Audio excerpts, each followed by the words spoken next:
Before operating the machine, first ensure that the explosion-proof aviation plug is properly inserted, then turn on the power.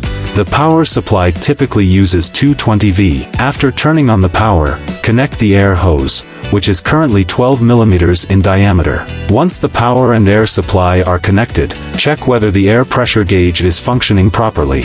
The required air pressure should be above 5 kilograms. After the air is turned on, the air pressure gauge should show a reading. Once the power and air supply are properly connected, turn on the power switch. At this point, the screen and the 3-color indicator light will illuminate.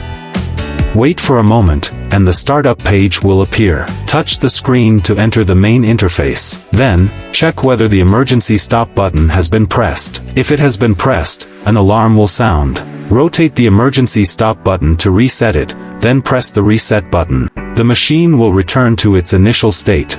After pressing the reset button, the screen interface will offer 2 mode options: fixed size mode, automatic identification mode.